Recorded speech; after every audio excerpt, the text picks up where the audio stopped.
பிரியமான சகோதர சகோதரிகளே, இன்று நற்செய்தியில் கேட்டது போல மனித வாழ்வில் அடித்தளமாக அமைவது அன்பு. அத்தகைய அன்பை இயேசு கிறிஸ்து கல்வாரியில் நமக்கு வெளிப்படுத்துகின்றார். நமது கிறிஸ்து வாழ்வு அன்பின் அடையாளமாக இருக்க வேண்டும். நான் உங்களிடம் அன்பு கொண்டிருப்பது போல நீங்களும் ஒருவர் மற்றவரிடம் அன்பு கொண்டிருக்க வேண்டும் என்கின்றார் இயேசு. இது ஒரு கட்டளை மட்டுமல்ல, மாறாக நாம் இயேசுவின் பிள்ளைகளாக இருப்பதற்கு ஒரு சான்று மற்றும் அடையாளம்.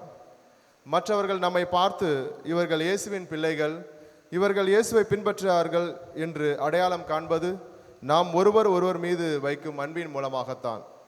இரண்டாவது, நமது அன்பு உயிரை கொடுக்கும் அன்பாக இருக்க வேண்டும்.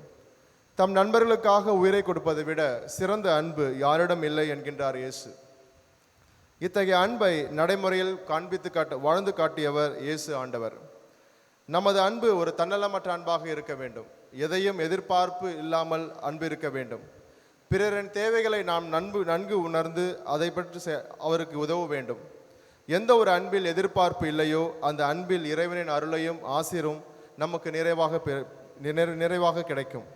மூன்றாவதாக, நாம் பணியாளராக இல்லை, மாறாக நண்பர்களாக இருக்கின்றோம். நம்மை படைத்த இறைவன் நம்மை நண்பர்கள் என அழைக்கின்றார்.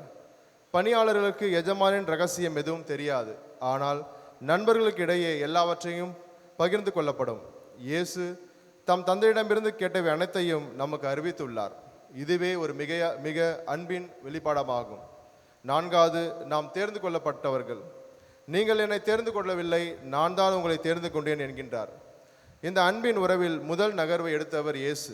அவர் நம்மை தேர்ந்தெடுத்து நாம் கனித்தரவும் அந்த கனி இந்த உலகத்தில் நிலைத்திருப்பதற்காகவே நம்மை தேர்ந்தெடுத்தார்.